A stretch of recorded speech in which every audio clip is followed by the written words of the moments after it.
Hai, Assalamualaikum warahmatullahi wabarakatuh dan selamat sejahtera. Okey, nama saya Nur Syafiq M. Hassan. Saya merupakan pelajar daripada SMP Bimbingan dan Kaunseling di Universiti Pendidikan Sultan Idris. Okey, saya terus kepada topik apa yang saya ingin bicarakan pada hari ini.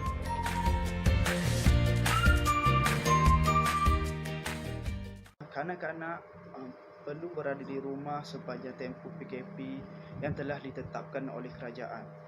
Okey, dan disebabkan itu kecerdasan emosi kanak-kanak akan terjejas disebabkan mereka terpaksa berada di rumah.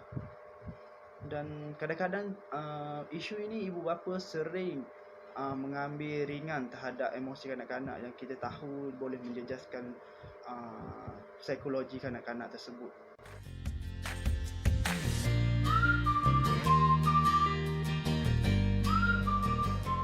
Okey, untuk memahami lebih lanjut tentang maksud emosi, iaitu saya akan ambil salah satu doktor, iaitu Dr. Hamizah binti Abdul Razak dalam menjelaskan istilah tentang emosi kanak-kanak. Katanya Dr. Hamizah terdapat 4 dalam perkembangan kanak-kanak, iaitu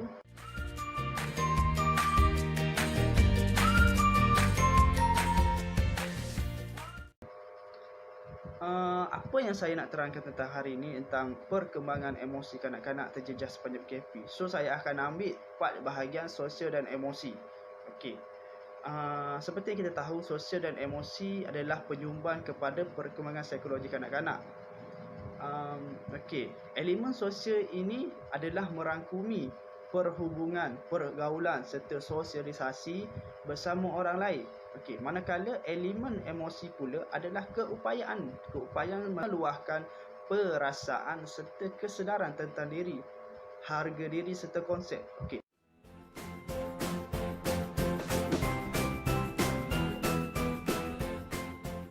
Sekiranya mereka tak dapat untuk bergaul dengan rakan-rakan mereka, ini menyebabkan gangguan emosi pada diri mereka. Okey, apa yang kita jelaskan,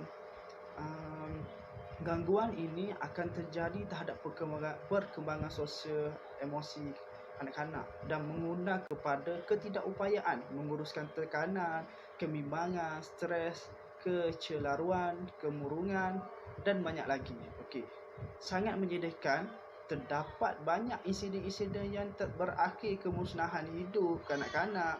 Tidak kurang wujud juga kes-kes yang berakhir dengan tragedi.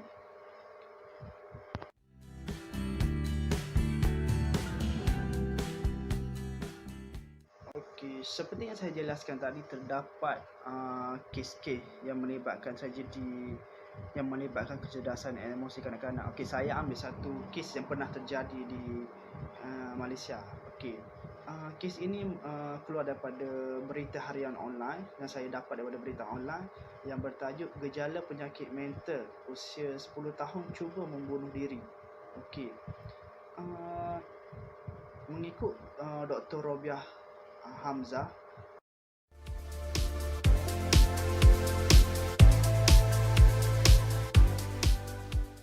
iaitu seorang kaunselor keluarga, mendedahkan ada kes pesakit mental termuda berusia 10 tahun. Okey, cuba kita bayangkan 10 tahun sudah ada sakit mental. Ini seperti yang kita faham, ini ada berkaitan dengan emosi kanak-kanak yang tidak terurus dengan secara betul, secara baiknya. Okey.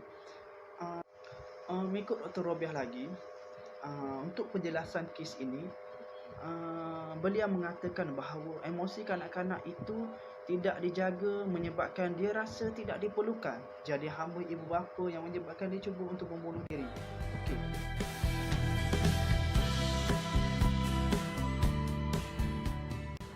Dalam mengupas lebih mendalam lagi topik kecerdasan emosi kanak-kanak terjejas sepanjang PKP, okey, saya akan mengambil salah satu pendapat yang telah dikemukakan oleh seorang psikiatri, iaitu Dr. Lim.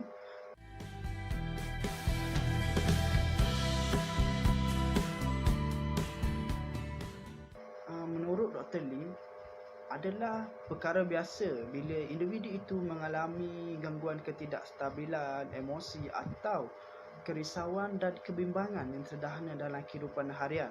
Okey. Mengikut Dr. Lee juga, kanak-kanak turut tidak terkecuali terkesan dengan penularan COVID-19 dan Dr. Lee juga mengatakan bahawa bagi memastikan kejelasan emosi kanak-kanak ini tidak terjejas sepanjang tempoh PKP, ini bergantung pada ibu bapa, dan ibu bapa yang perlu memainkan peranan yang penting untuk menjaga kecerdasan emosi kanak-kanak supaya tidak terjejas dan kanak-kanak tidak mengalami stres, kemurungan dan sebagainya.